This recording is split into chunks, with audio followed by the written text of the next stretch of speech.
Dainichi-Boo Temple, Mount Yudono, Japan. Behind glass, seated in lotus position, sits Shinnyokai Shonin. He wears brilliant red and gold robes. His skeletal hands rest peacefully in his lap. Thin, leathery skin stretches across his face. He's been sitting here for over 200 years. This isn't a corpse. To devotees, this is a living Buddha, a Sokushinbutsu, who achieved enlightenment through the most extreme act of religious devotion imaginable, self-mummification while alive. Between the 11th and 19th centuries, hundreds of Japanese Buddhist monks attempted Sokushinbutsu. Only about 24 succeeded. Those who did became instant Buddhas, transcending the boundary between life and death through 3,000 days of ritualized starvation, culminating in being sealed alive in a tomb. This is their story. The origin, Kukai's legend. The practice traces back to Kukai, also known as Kobo Daishi, a monk who studied esoteric Buddhism in Tang, China around 804 AD, and brought secret tantric practices back to Japan. He founded the Shingon school of Buddhism and established temples on Mount Koya. According to legend, Kukai didn't die. Around 835 AD, he entered eternal meditation on Mount Koya. His followers believe he's still there, not dead, just in deep meditation, waiting. He became the first Sokushinbutsu. Whether this legend is true doesn't matter. It inspired centuries of monks to attempt the same transcendence.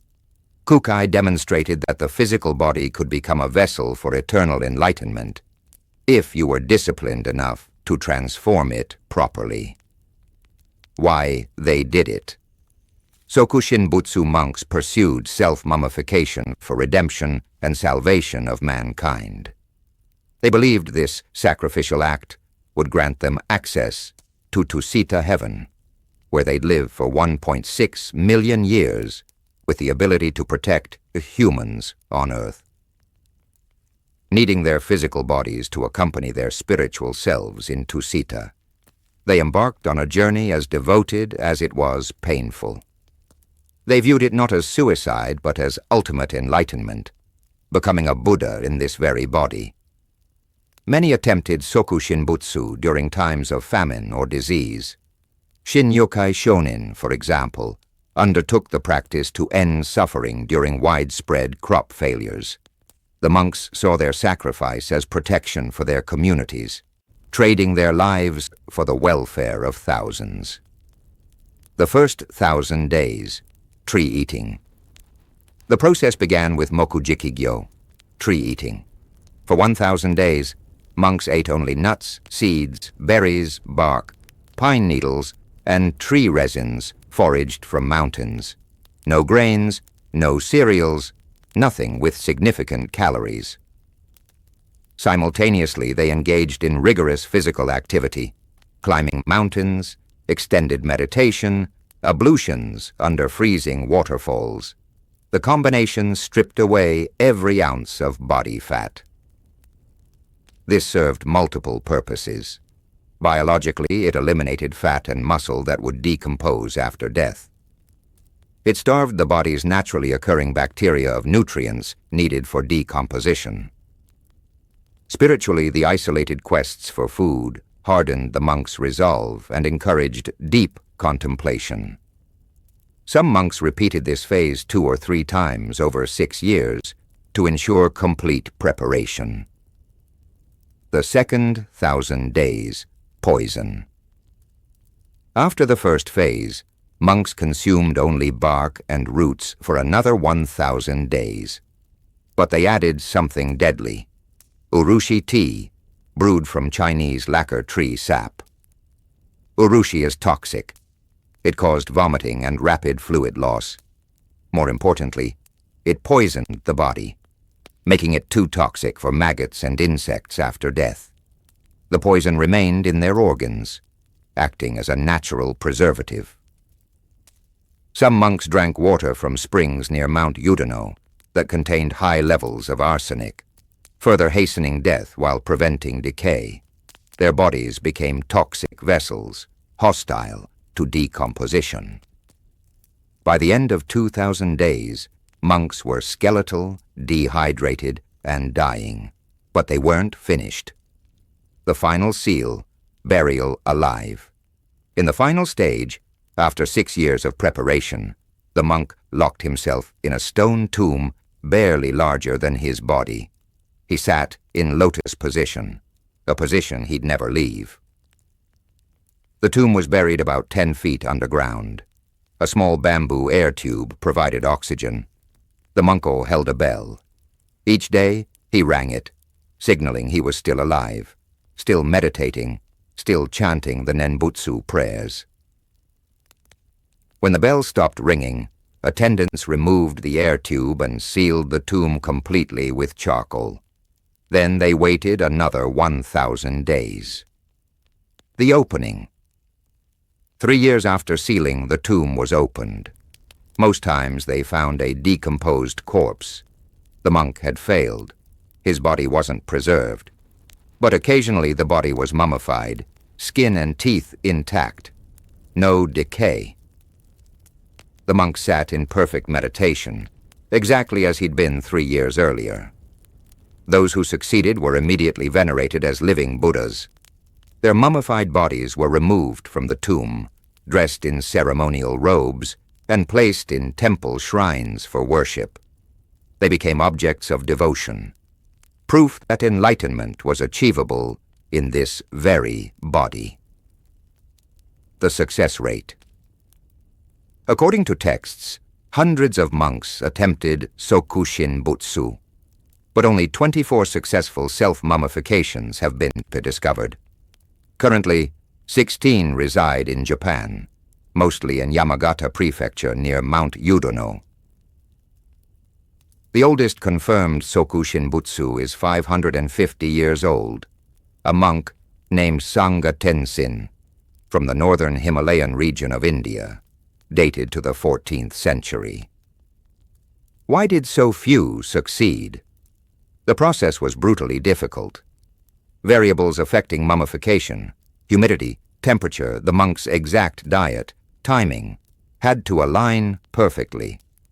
Most bodies decomposed. Those monks were respected for their devotion but didn't achieve Buddha status. The Ban.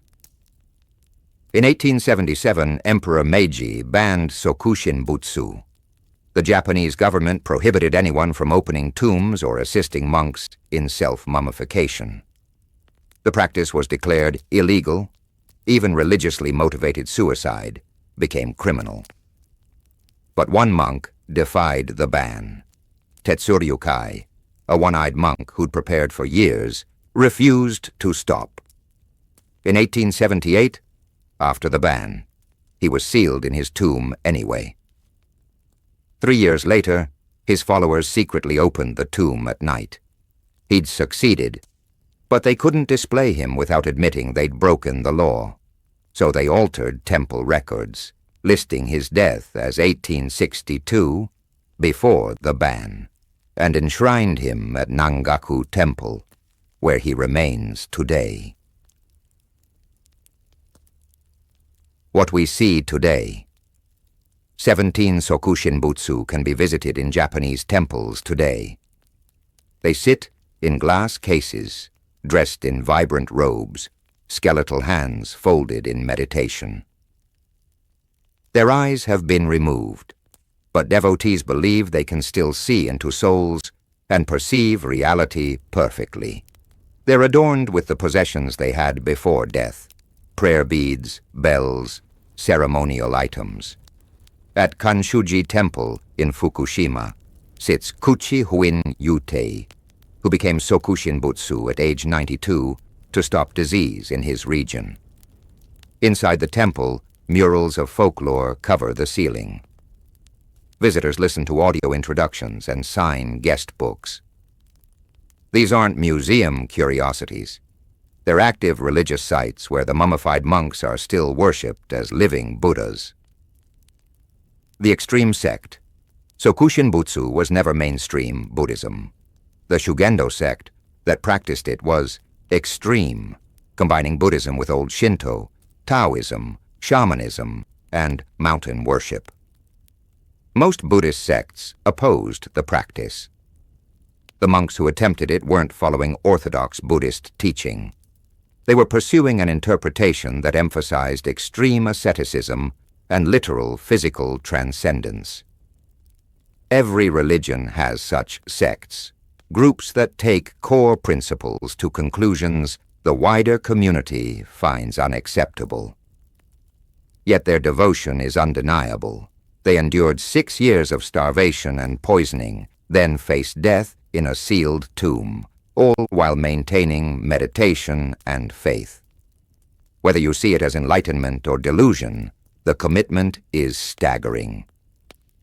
What it means. Sokushinbutsu reveals how far humans will go in pursuit of belief. These monks died horrible deaths, slowly, painfully, alone, convinced they were achieving something transcendent. Were they enlightened? Were they deluded? Did they achieve Buddha status or simply die of self-inflicted starvation? The answer depends on your perspective. To their followers, they're living Buddhas who transcended death. To skeptics, they're victims of extreme religious ideology. To historians, they're evidence of how deeply culture and belief can shape human behavior. What's certain? 24 monks successfully mummified themselves.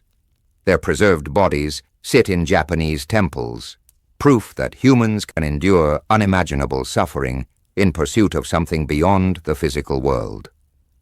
They represent the ultimate expression of mind over matter, bodies transformed through sheer will and faith into something that defies natural decomposition.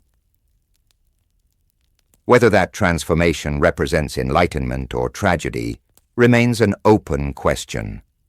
But their dedication, that's beyond dispute.